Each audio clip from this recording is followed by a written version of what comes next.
कफल्लम कफल्लम कफल्लम कफल्लम कफल्लम कफल्लम। इस मंत्र का कोई जाप करके चलता है महाराज तो चोरी भी करता है तो पकड़ा नहीं जाता है। भगवान स्वयं खाते ये बात ठीक है, अपने मित्रों को खिलाते ये बात भी ठीक है, लेकिन वानरों को खिलाते कहा। हाँ, भगवान श्याम सुंदर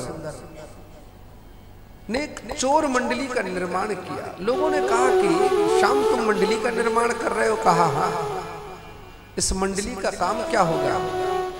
कहा इस मंडली का काम ये होगा कि किस किस के घर में ताजा माखन बन रहा है वो उसका पता लगाएगा और पूरी योजनाबद्ध तरीके से हम लोग पीछे से चल के उस गोपी के यहाँ का माखन चुराएंगे।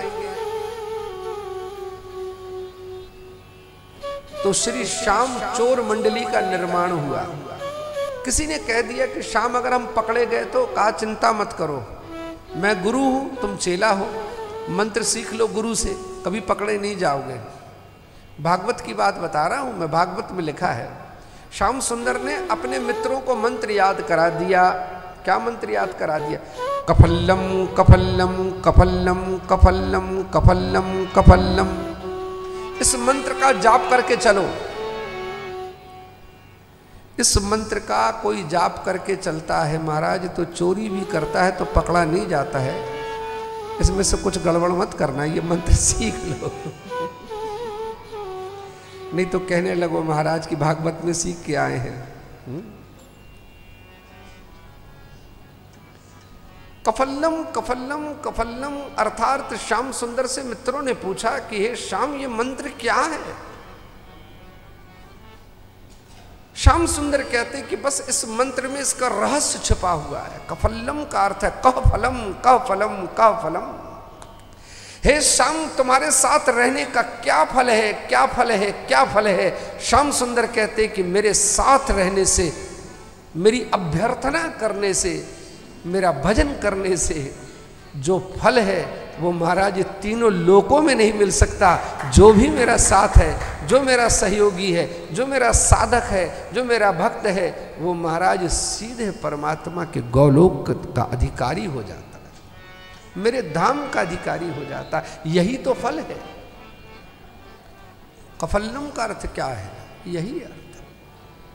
अब महाराज श्याम सुंदर जाते गोपियों के यहाँ के माखन चुराते, माखन चुराया, स्वयं खाया, अपने मित्रों को खिलाया और जो माखन बचा फिर वानरों को खिलाया। और वानरों के बाद महाराज जब पूरी मटकी चट कर गए तो उठा के उस मटकी को फोड़ा और चले गए। महाराज परीक्षित जी पूछते हैं कि भगवान इसका रहस्य बताते चले आप। भगवान स्वयं खाते ये बात ठीक है, अपने मित्रों को खिलाते ये बात भी ठीक है, लेकिन वानरों को खिलाते? कहा हाँ। जब एक बार राम रावण का युद्ध हो रहा था